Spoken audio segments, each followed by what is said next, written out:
So we have learned about the interpreters and compilers for different programming languages.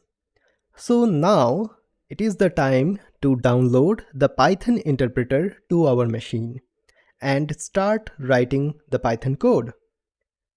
I am in the official Python website, which is python.org. You can just search on Google, download Python, and this website should be the first result. Now we have to download the Python. Basically, we have to download the Python interpreter. So here is the button. You can just click on it. Whether you are in Mac, Windows, or Linux, most probably this website will download the specific file which you need for your operating system. Now, what happens under the hood? Basically, when we download the Python interpreter, it will download and install this application into our system. This is called CPython. So the CPython will be downloaded and installed into our machine. And CPython will be responsible for translating our code and running our code. Okay. Now, while installing the Python, you will be greeted with something like that, this screenshot. So here it is for Python version 3.8.0.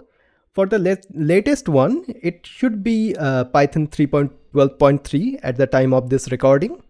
So what you have to do, you have to add Python to path. So when you are greeted with this window in your system, just check on this checkbox, add Python, some version, it might be different for you, to path. Okay.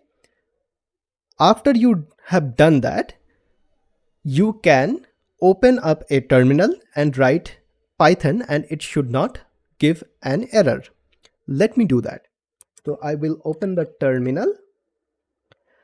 I am using Windows PowerShell. So now if I write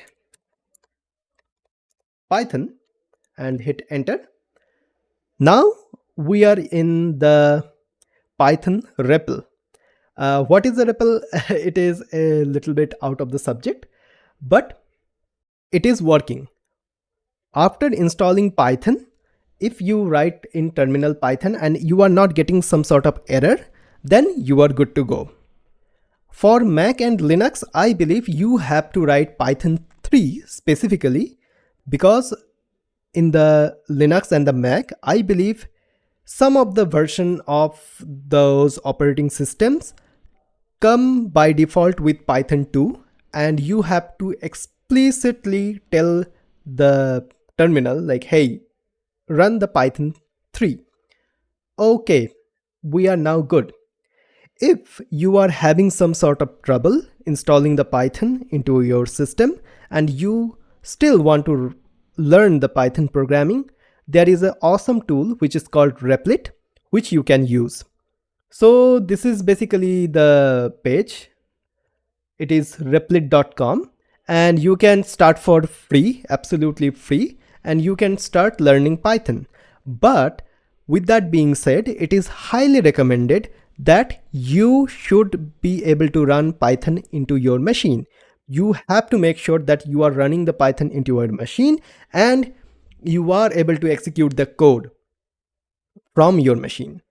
Okay, so that being said, now we want to install a code editor. We will do that in the next video.